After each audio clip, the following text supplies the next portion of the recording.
ತಾವುಗಳು ಸೂಕ್ತ ಸಮಯಕ್ಕೆ ತಯಾರಾಗಿಲ್ಲ ಅಂದ್ರೆ ಆಮೇಲೆ ಕೈಗೊಳ್ತೇವೆ. ಸೂಪರ್ ಹುಡುಗಿಯರ ಕರ್ಮೀಯರ ಸಾಧನೆ. ಸ್ವಚ್ಛತೆ ಸಂಭ್ರಮ ಪುರಸ್ಕಾರ ಪಡೆಯಲಿಕ್ಕೆ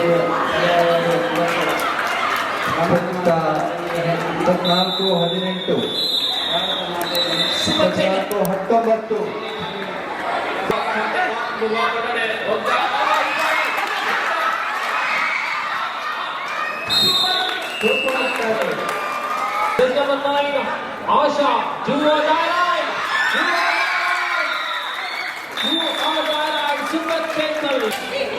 ದೀಕ್ಷಾ ದಾಳಿಯಲ್ಲಿ ದೀಕ್ಷಾ ಏಕಾಂಗಿ ಪುಷ್ ಮಾಡಲಾಗಿದೆ. ಥರ್ಡ್ ವುಮನ್ ಮೂಲಕ ಸೂಪರ್ ಚೇತಲ್ ಹಂತಗಳು ಹುಡುಗರೆ 19 21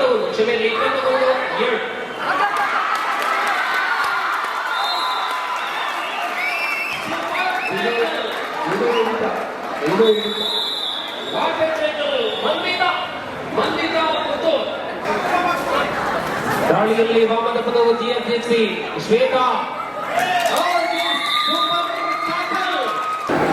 ದಾಳಿಯಲ್ಲಿ ಹಿತಾಶ್ರೀ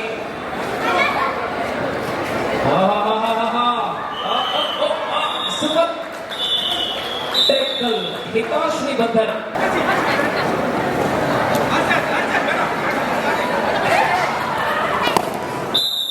ಏಕಾಂಗಿ ಪ್ರಯತ್ನ ಜೀವ ಅಂಕ ತರಲೇಬೇಕಾದ ಒತ್ತಡದಲ್ಲಿ ಆಶಾ ಅತ್ಯಂತ ಡೀಪ್ ಆದಂತಹ ದಾಳಿ. ಈ ಬಾರಿ super tackle 2 points for team GFGC constitute Bangalore. Third raid 5-4 constitute 2 raid Pratiksha. ಇದು ಬಾಡು ಇಲ್ಲವೇ ಬಡಿ ದಾಳಿಯಾಗಿದೆ.